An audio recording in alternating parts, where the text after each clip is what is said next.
Guys, I really appreciate you being here, and uh, I wonder if you can see my screen. Can you see my what's on my screen right now? Okay, thank you. I appreciate that. How about my audio? How about my levels there? Am my audio sounding okay? Good, thank you. Appreciate it. So I think the longer that I stay in my field doing this, the more I enjoy looking at history. And the history that I look at is kind of global economic history. And the big subjects that I like to look at in the deeper history is empire, British Empire, the rise of the commodities trade. And with that, America is a child of global imperial development. We are we're part of that larger history of the expansion of industrial powers. And I think we've added a lot of lessons to that history, the creation of the corporation.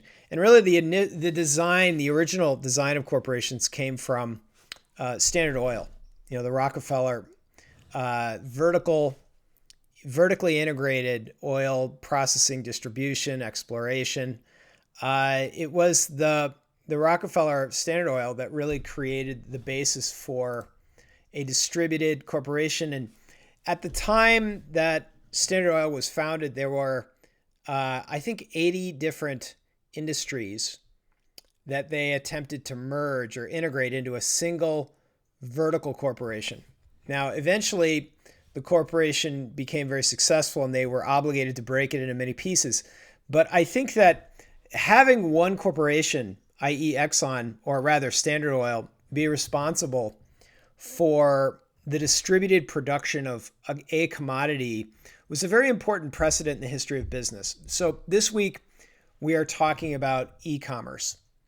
And I don't think we can have a discussion about e-commerce, either past or future, without looking at the precursor industries. Okay, I'm gonna wait until you're all muted because I'm gonna wait until everybody's muted. So if you're not muted, you need to be muted.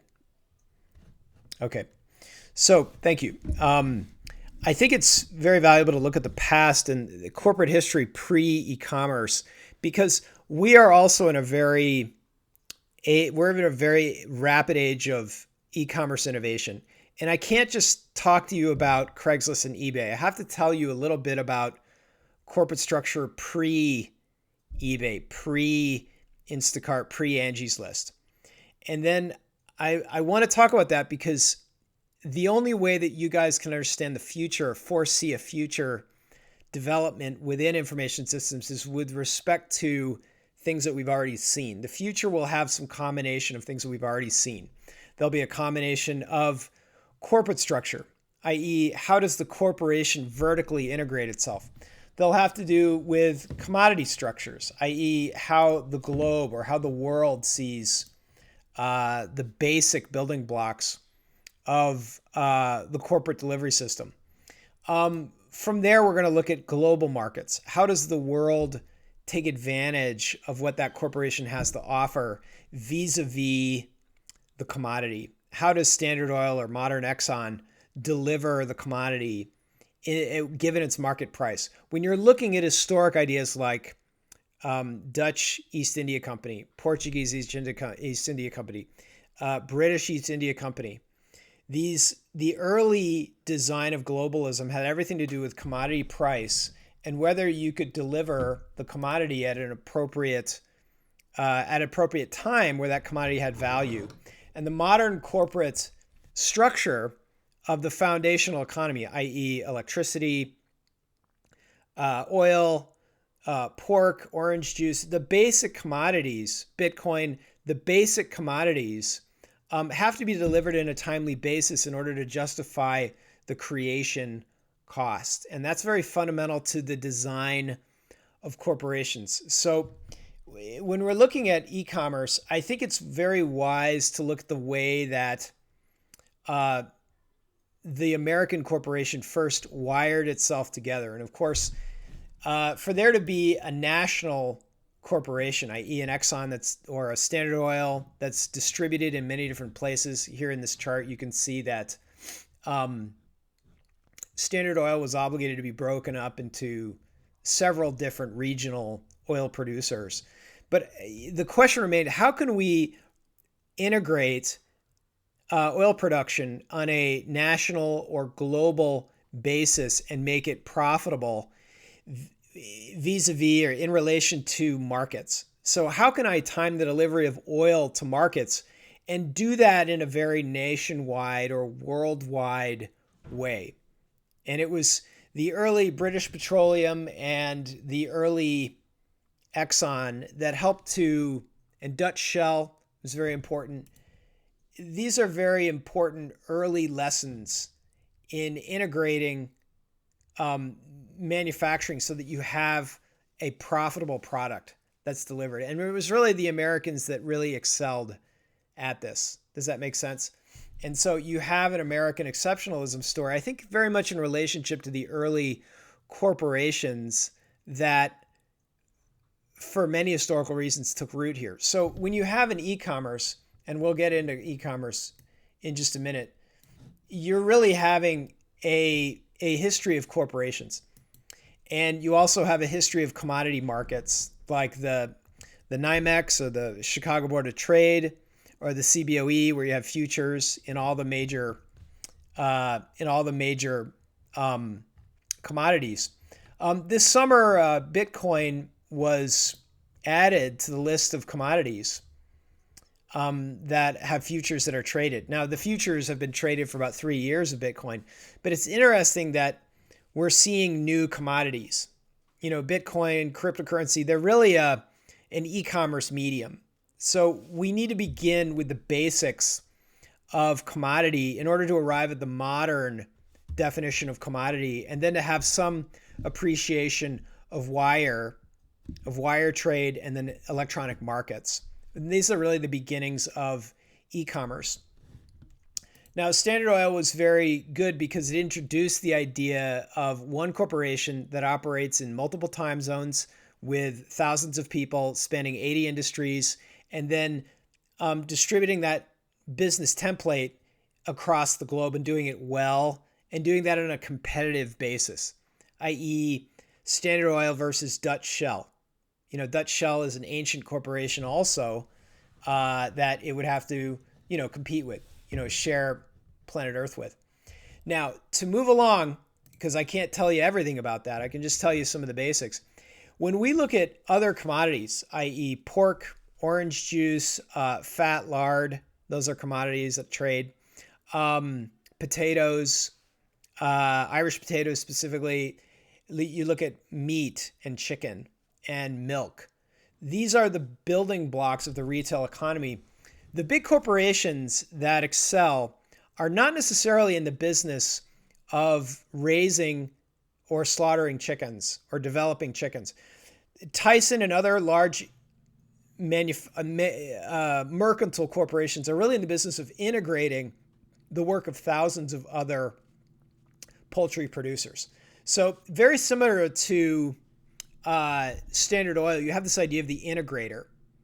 And so Tyson, you guys buy, or McDonald's buys the Tyson product, but Tyson is a distributed, almost Standard Oil-like entity that integrates the production of thousands of other producers into one place. So you have to think about the corporate organization of Tyson. Now, if you guys were to say, hey, Mr. Bunn, I'm having a great career at Tyson, I'd be like, that's a wonderful choice. Everybody likes chicken, and everybody needs to give you a high five for delivering chicken to everybody's table. Does that make sense? So you must have a distributed organization, and you must utilize digital tools to integrate multiple commodities efficiently in a way that gives it profit once we deliver it to market. So there has to be a lot of information systems behind an integrator such as Exxon, Dutch Shell, Tyson, in order to get commodities to the gas tank and to the dinner table. When we think about digital marketplaces, I think that when we look at corporations, and I think when I think of Enron, I think Enron was a company that was marred and characterized by scandal. But for decades, Enron had operated as a energy integrator. It was kind of a Tyson of energy. So you would buy energy from Enron in the same way that you would buy chicken from Tyson. This is Jeffrey Skilling, Harvard MBA, who really introduced the idea of digital or electronic markets in relation to power. And so I frankly remember being an investor in Enron and having a wonderful, profitable ride as a shareholder of Enron. But then I received advice to dump my Enron and just take the profits. But this was a few months before Enron was exposed as a very extortive and very exploitive corporation that was using its market power as a digital power broker to literally run California into the ground vis-a-vis power. And so Enron was a very interesting example of the use of digital e-commerce to purchase energy. And I find that to be a very interesting kind of precedent. A lot of the people that worked at Enron, of course, they were laid off because Enron was disintegrated, by law, by court order. But a lot of the energy, the digital energy market making done by Enron went into Wall Street. So I think we exited the Enron era, but we went into an era of digital markets that traded commodities. And that, of course, is a fundamental building block of commodities. So I think by the time that we arrive at, Instacart, or by the time that we arrive at Craigslist, we already have a very fluid, and these are consumer corporations. This is Craig Newmark, the founder of Craigslist. Before we have a Craigslist, which is a consumer-facing entity, we really have industrial e-commerce, where we have corporations and commodities markets that are drawn together via digital means. Does that make sense? So really, you have e-commerce as early as as 1982, 83, where you had wire-based digital trading in places like Chicago Board of Trade or in New York City or in London. So the early beginnings of e-commerce begin with digital commerce in commodities. And I bring up Enron because really they're a cautionary tale when very intelligent MBA types, young, people like yourselves, make decisions that misuse power. And really the problem with Enron is they were taking on many losses that they were hiding from investors. So in fact, I was earning a great deal of money as a shareholder in Enron, but I was not aware that their balance sheets were dishonest. And it was just by sheer luck that some of the older, more wise people in my network advised me to dump them. And that was just months before the stock would have gone to zero. And imagine the thousands of loyal employees who experienced hardship because of the misuse, the misuse. Very important. So let me take it back a little bit. Now, Walmart is kind of a next stage economic entity. You guys have commodity markets, you have commodity exploration, you have product integrators, and then you have retail, which is the building blocks of the consumer market. 70%, 70+% of any given GDP of any nation is going to be the consumer. And the energy and the vigor of the consumer in many ways defines the vigor of the nation. Walmart emerged, this is the original Walmart. Now, I like to tell the story that Sam Walton was, of course, the owner of Walmart and the Walton Five and Dime. And it got so successful that he decided to make a second Walton's Five and Dime.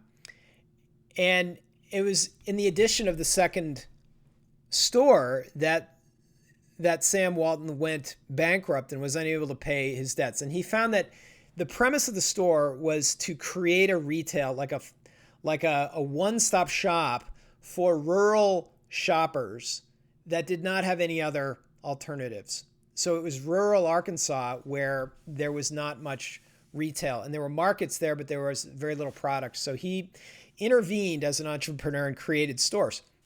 So he found to be, his conundrum was that he had very, very good success in the first Walmart, but he could not successfully produce a second store.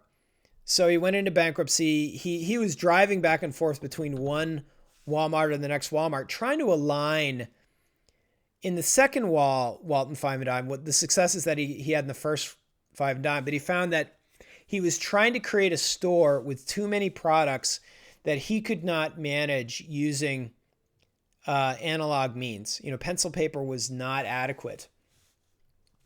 So I want to say the next step in the story was Sam Walton went into bankruptcy, and he told the court that he wanted to get a college degree at the University of Arkansas and then have a chance to use Chapter 11 to avoid bankruptcy. So a very interesting person. Basically, Sam Walton is a person exactly like yourself who decides to go back to business school. And inside of business school at the University of Arkansas, the teachers at the time were going on, the people in my position were going on and on about the upcoming digital revolution, the upcoming possibilities of using personal computers that were just around the bend and stringing the personal computer between each other using the phone network. They were aware of what was happening at DARPA. They were aware of the early internet that was made in places like UCLA, Marina Del Rey, Information Sciences Institute at USC, at Stanford, Berkeley. And they knew that it would be very important for the business people of the future to leverage the personal computer, software-driven enterprise, and then to connect those enterprises using the phone network. And so from there, the next generation of e-commerce really took place as entrepreneurs like Sam Walton went from one store to two stores to three stores. And so really it was the early advance of the internet that made these stores possible. But they weren't really doing e-commerce. They were doing traditional commerce, but they were doing corporate structure that was based upon the internet. That's an important first step. Target, I love looking at the early stores. I think we'd consider this to be pretty depressing looking places. But, generations of Americans, this would be in retail heaven, going to a place like this. And Target was a very important early, Kroger's, Target, Walgreens. These are very important early implementations. Ooh, I don't think that's a real Target. Sorry about that. That's not the real Target. So what happens is you have a strong global commodity environment. You have the distributed American organization that can deliver price-sensitive goods on a global scale. And of course, these are the inheritances of the global empires, the Dutch East India companies, the British, Portuguese, Spanish empires, the commercial empires. You had the integrator that was bringing commodity producers together. And then you had these digital retail organizations that were standardizing a successful retail template across many stores. So what happens is mid-90s, you have Stanford University, people like Mark Andreessen, Mark Andreessen did two things. He did many things, but the two very standout things in the 90s is that he created, or he participated in the creation of some of the first available web browsers. So the web browser, the Chrome that you're using right now, is actually a fresh rewrite on the browser. Netscape was an initial early browser that could compile HTML very well. And the second thing he did was, while at Netscape, they perfected SSL, which is the web-based encryption. So Netscape could deliver two things and do it better than anybody. One was to create web experiences, i.e. text, images, even sound. They could transfer documents, make web pages, and then they could encrypt crucial pieces of data. So that became very important in bringing the first e-commerce to browsers, because you would utilize the SSL, or the secure socket layer, in order to move credit card data, right? The digital banking, the original e-commerce, credit cards, to the web. So now suddenly people could order things through browsers, and presuming that there's some kind of back-end postal, fulfillment, then things could be sent to you. So one of the first great orchestrations of e-commerce was Craigslist, which was founded in the Bay Area. And what it was a way to express local commerce that was taking place. And so it integrated, this is a classic of Craigslist, where people would advertise what they had, and they would put it up on Craigslist, and you would go city by city creating a digital index of apartments, used stuff, cars, jobs, dating, things that you would normally put inside of want ads, things that people would put inside of newspapers. And it kind of changed the way that people saw the internet, because suddenly there was a fluid e-commerce method for integrating all of the commercial operations in a city into one website. So Craigslist went and they scaled to most of the major cities on planet Earth. So I imagine, I think I found a couple of different apartments this way. I think that it's a very popular way for people to kind of find a marketplace for whatever they were doing. So it was a very cheap, very low bandwidth way. I think this is the early Craigslist in this cruddy San Francisco. San Francisco is a very interesting place. Very beautiful weather, very decrepit architecture everywhere. It's a very interesting place in decline. Millionaires aplenty with decrepit houses. This is probably would go for 12 million now. No joke. So Craigslist became a very important early integrator of what Netscape had to offer, which was text, imagery over the HTTP protocol, and then you would create advertisements. So it became kind of a global swap meet. It inspired people like Pierre Omidyar to create eBay, which would be a kind of a used goods environment. And Pierre wrote eBay in a weekend with his expertise, and he really envisioned a world where there would be a frictionless commerce. He looks like a kid that would go here at Cal Poly. Does that make sense? I think he was I forget where, I think he was MIT. But I think his current worth is, 25 billion. I think I was just looking that up. Of course, people's net worth is on the net. Who knows if that's correct or not. But I think that's a very interesting story, because if you have the ability to create within a technology, you can customize the creation to suit a market need. And I think what they were doing with eBay is he wanted to simply create a frictionless mode of commerce so that people could simply search for something, then find the right means to pay for things. Now, I think the next story that we need to talk about is, of course, the career of Elon Musk. And I forgot to put this. He was one of the early innovators behind PayPal. Now, PayPal was a combination of two people. One was Peter Thiel, who made PayPal. PayPal was Peter Thiel's, and then Elon Musk was operating across the street from him on University Avenue with a corporation called X.com. And so they wanted to create a financial services layer for the internet. So they were leveraging the Andreessen SSL in order to create a friendly way for people to transact.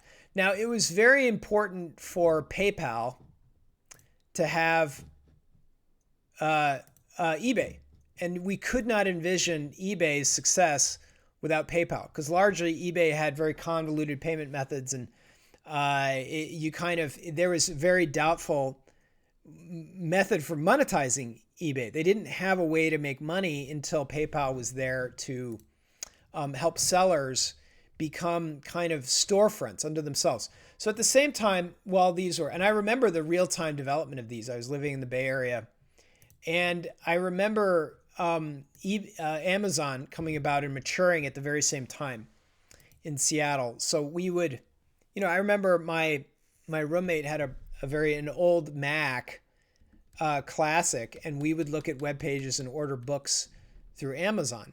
And that was kind of all the rage. So you would kind of look for want ads on Craigslist, and then you would buy, used stuff, or you'd put your old gear up for sale on eBay, and then you would look for books, new stuff on Amazon.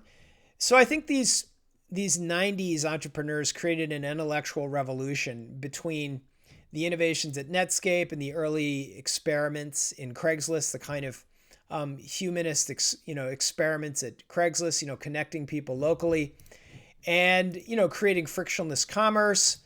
And then I think the Amazon experiment was really one of the very first successful implementations of e-commerce, but it was also a very important experiment in using web analytics to better understand the consumer. And our modern analytics experiment very much comes from this early experiment here at Amazon. So from here, Amazon, the big tech companies proceed forward. And then I think what happens is we reach a point where we begin to enter what people call the Web 2.0 era. And I think the Web 2.0 era was characterized first and foremost by the usage of a technology called AJAX, which was a synchronous JavaScript and XML.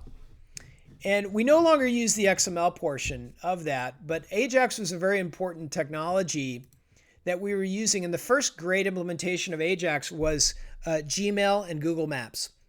And you would move the Google Maps around, and the map would automatically load with the anticipation of where you might move the page. So you would move the map around, and it would move these photographs of planet Earth around. And that was a very important technology because we could use a web page without it refreshing.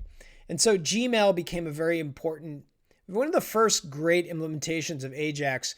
And that created kind of another intellectual revolution that really made the web page incredibly interesting. And it made the web page even more interesting than any piece of software. And so it created the industries of software as a service, or SaaS. And SaaS is a cloud-based software, becomes possible because of the AJAX-like technology, and that gives rise to clouds. And by the time that all this is developing, you have business models that begin to come out, that begin to dive deeper into consumer behavior. Groupon is probably the first great inspiration of startups that have an idea about how consumers behave. Groupon was a corporation that would offer one promotion a day, and that would offer something interesting to subscribers, and people would be given the option of buying something at somewhat of a fire sale. So Andrew Mason was a music student at Northwestern, and he's just a very creative, kind of nonlinear thinker. And I think he was one of the first great entrepreneurs to build a billionaire company. I think it went to $3 billion in valuation in 2 years. And it grew very quickly upon the idea of the flash sale.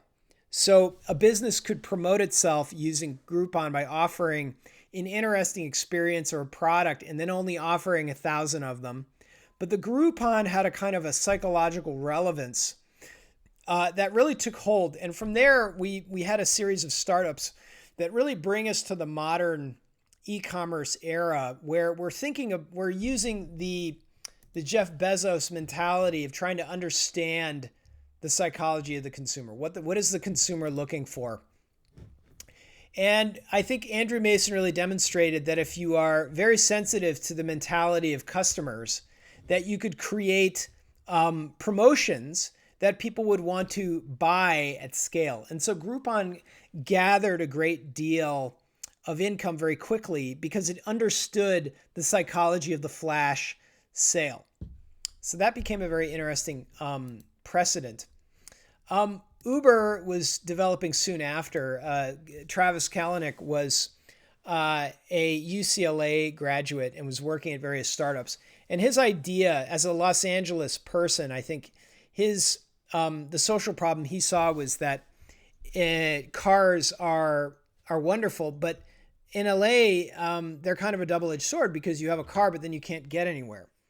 And so he envisioned taking all of the excess automotive capacity, i.e., somebody driving around with just one person in a car, typical LA, but then marketing all of that excess automotive capacity. And what if you could turn a regular car into a taxi? Would that increase the customer experience? Would it be better for people to roll around in customers' cars? And could that compete with the taxi industry?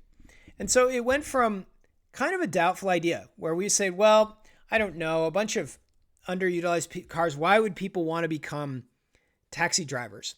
But then it really created a culture of growth hacking where the founder would say, well, it's an interesting idea, but I will have to tweak the business to make it usable. And of course, the arrival of the iPhone made Uber all that much more desirable because it meant that you had the browser in your pocket. You could use the location sensitivity of the phone in order to buy a ride from somebody.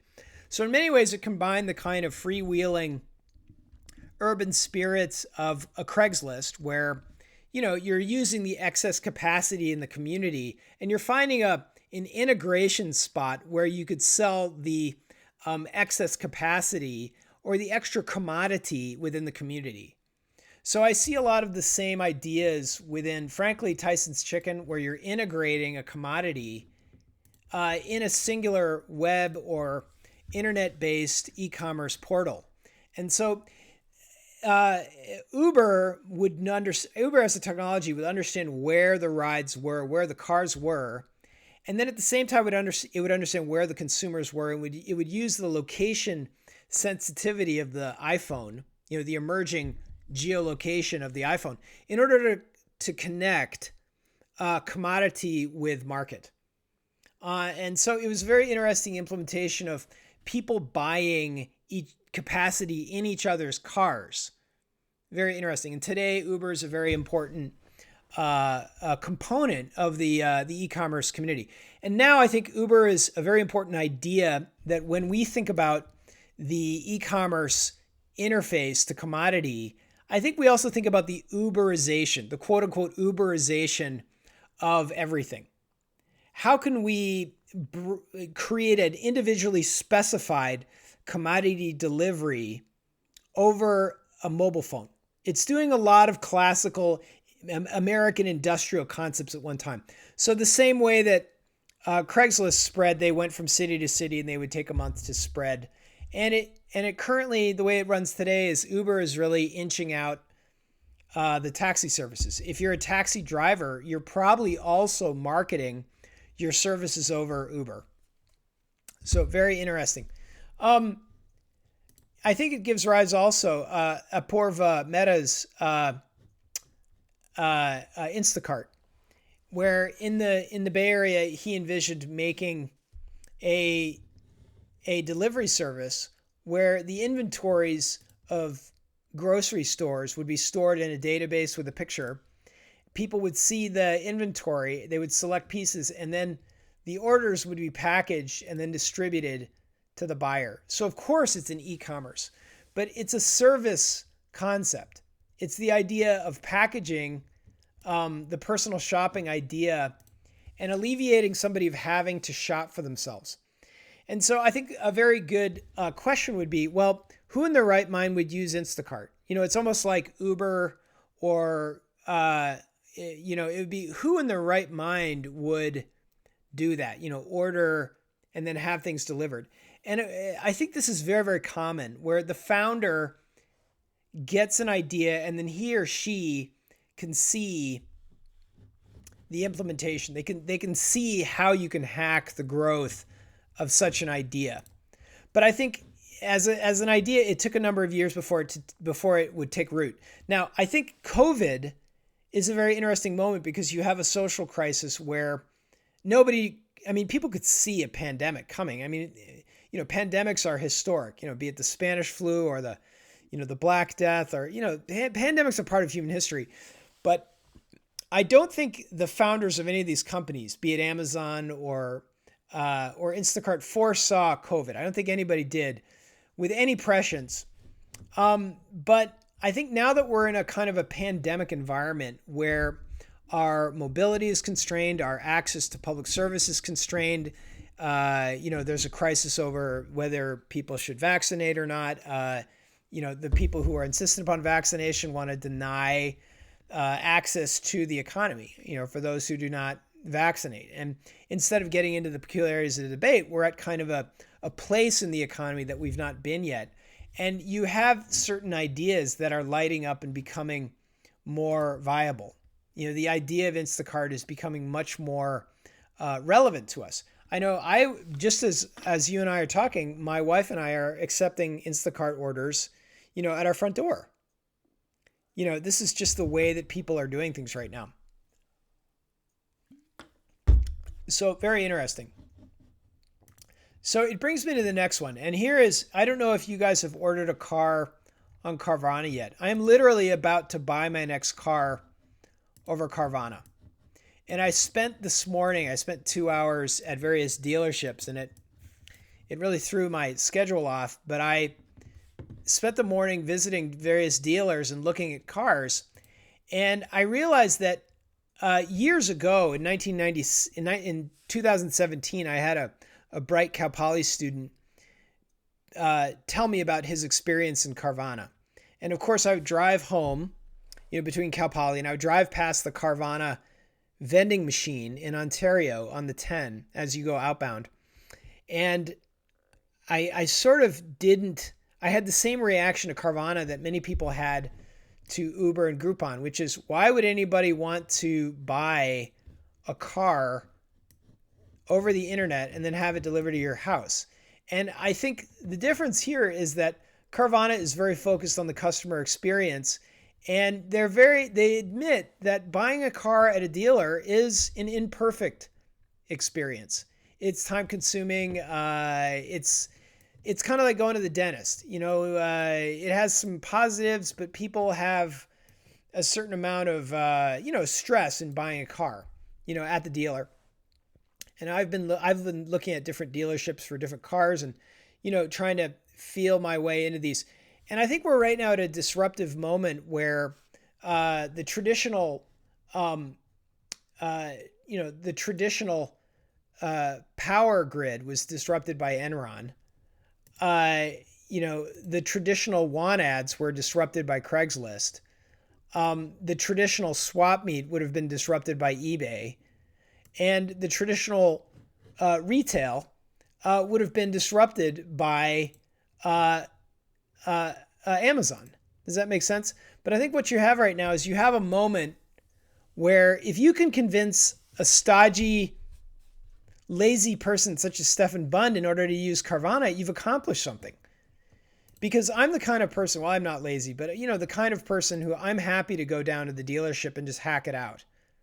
But what I don't want to do is put my trust into a technology system, and be obligated to transact, thousands of dollars. I think I'll put, maybe $13,000 down for my next, car. But I mean, I think that these people are willing to come to your house, appraise your car, buy your car from you, factor in the credit for that car into a deal, and then they are literally going to drive the car to your house. And I started to look at their financials. They've doubled in sales in a year. So for whatever, we are transitioning. E-commerce is causing us to transition. So we're not shopping. I mean, we're buying as much as we used to, but we're not buying them in retail stores. We're not dependent upon the urban spot. We're probably going to be able to live in the same town as the original Walmart without ever going to Walmart. If you think about it, the age of shopping has now gone to our smartphones.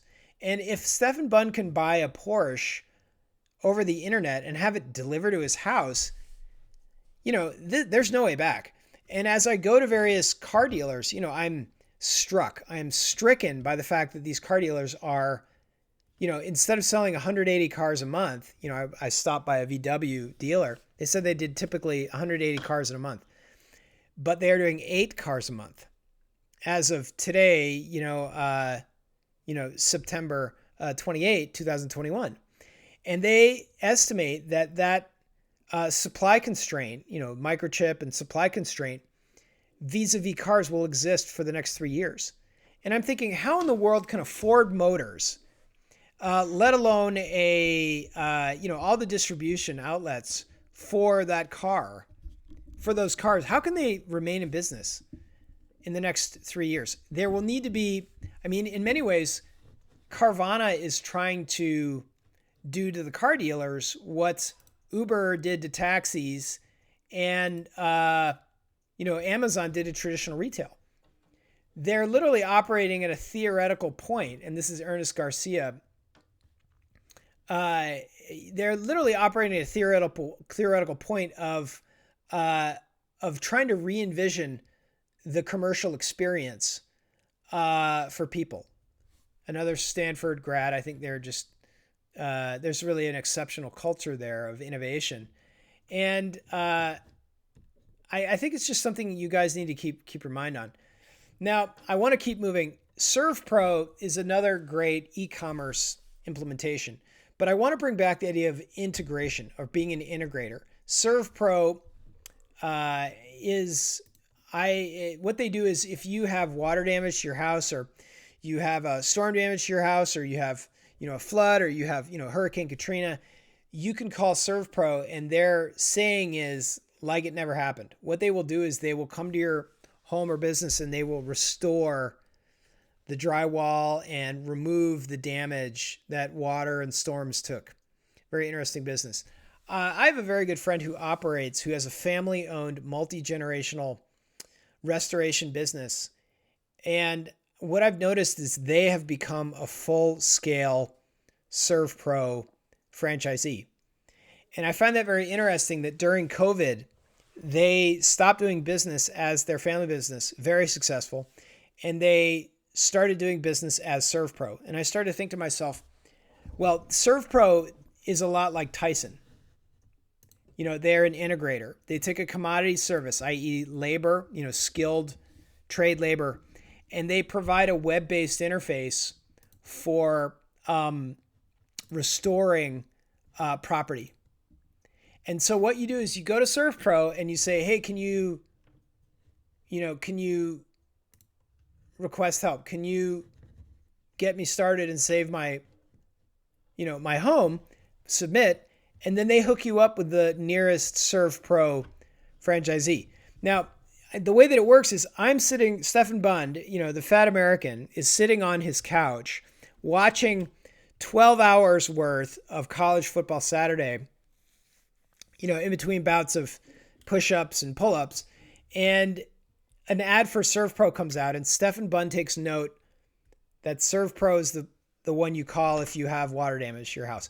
So Stefan Bund may or may not know the local disaster repair business, but he probably has brand recognition for ServPro. So it's a little bit like Craigslist. I may not know who is selling a Corvette right now, or who is selling a Studebaker, or who is selling a microphone. Does that make sense? But I do know where I can find who is doing the sale. I don't know who is selling, a camper right now, but I do go to solve problems like that at Craigslist. Does that make sense?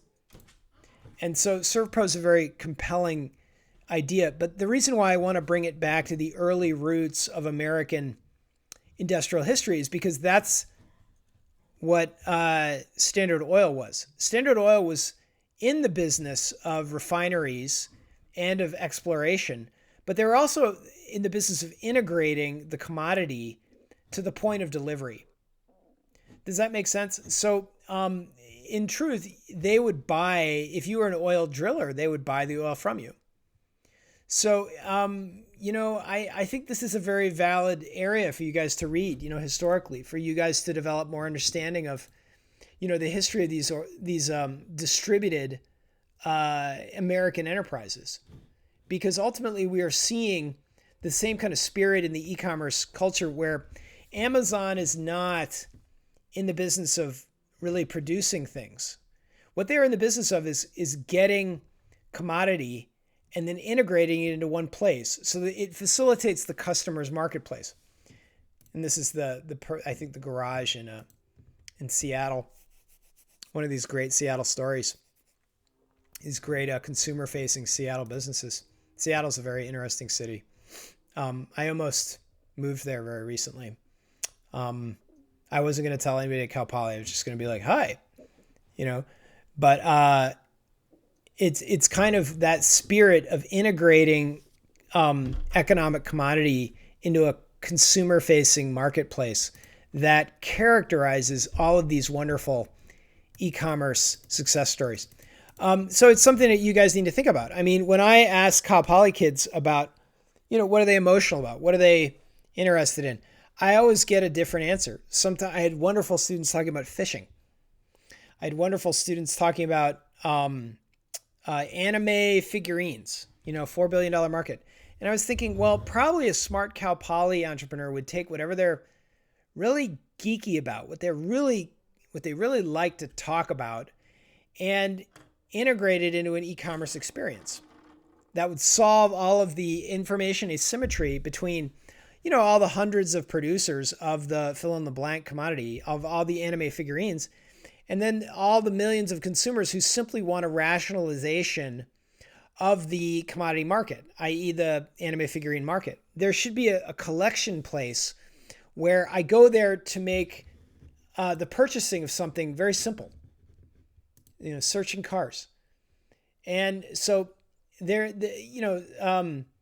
Carvana is ultimately a consumer-based company that is trying to create a consumer experience where I can think about, well, how much money am I bringing to the table, and how much do I want to spend per month, and what is my what is my financing? Where am I at loan-wise? What can I spend? And so if you spend a little time, with their site, fulfilling a little personal information, suddenly you begin to have a lot of fun. And you have the ability to scan the entire commodity universe of finished cars with customized to your abilities. And my thoughts are, this is the future of it right here. I was talking to my office mates today. Man, I went to 2 different dealers today. I went to 2 different dealers last week. And I'm afraid that I'm going to the dealerships and doing test drives, and I'm getting better purchase terms through Carvana, because Carvana will just factor my used car right back into their network. So Carvana will buy the used car for $1,000 more than CarMax. And so I went to my local Buick dealer, and I said, what do you think you would give me for my Ford Taurus? And they say, I love that Ford Taurus, by the way.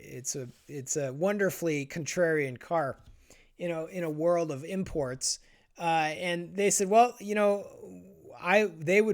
would recommend that you go to Carvana or sell it third party, because you'll probably get your best deal there. And I was surprised.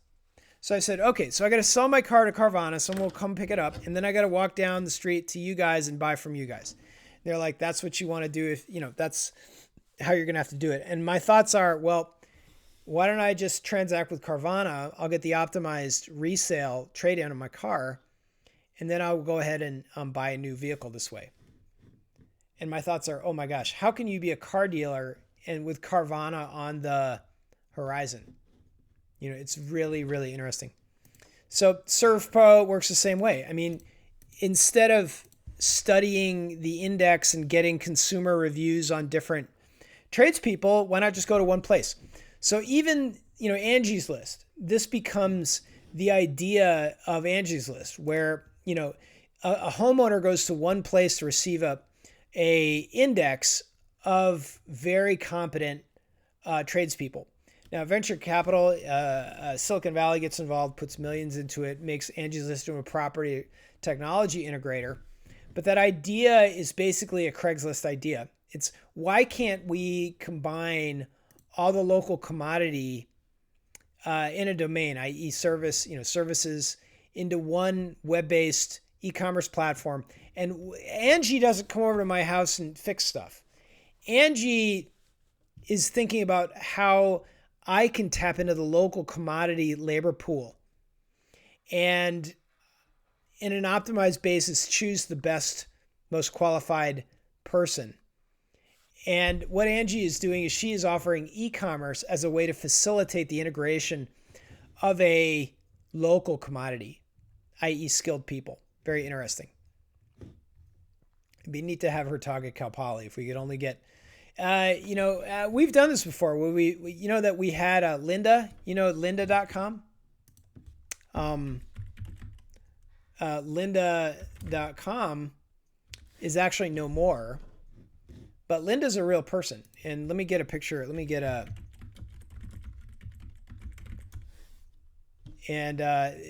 was actually at our college the week that LinkedIn put in $1 billion offer on lynda.com. I was like, oh my God, I have to run down there and ask her what it's like to be a brand new, billionaire. An $8 million house. Give me 4 of them. It's very interesting. I think, what is Linda? Linda does not teach courses. What Linda offers is an index to an industrial commodity, i.e. teachers and other qualified people. Does that make sense? So she is thinking about the consumer experience of indexing and combining and removing complexity from the chore of choice. Does that make sense?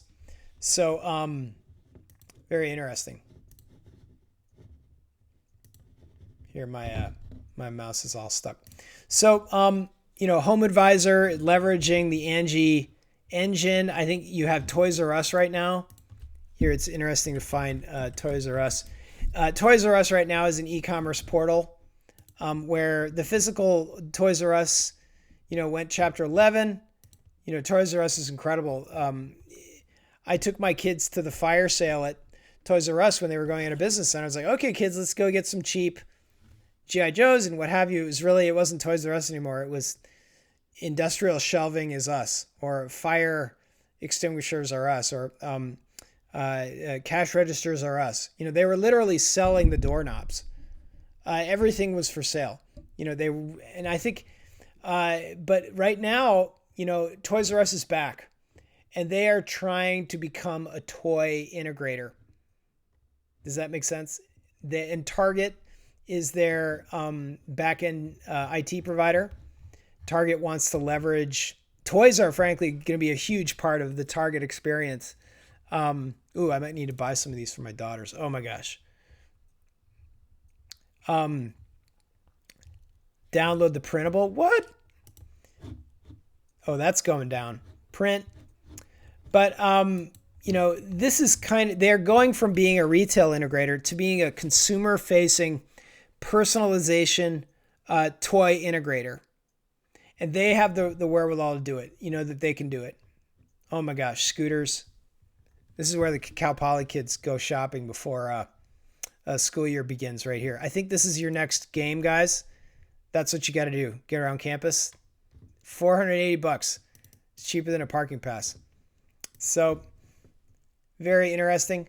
So I think we've had a fun kind of traversal of, the e-commerce landscape, integrating the big ideas. Elon Musk, really is an icon now because he was an icon then. He really figured out an important, industrial problem, back in the day. And now, he's in a very interesting position now, So very fun. I'm just going to pause the video. Thank you.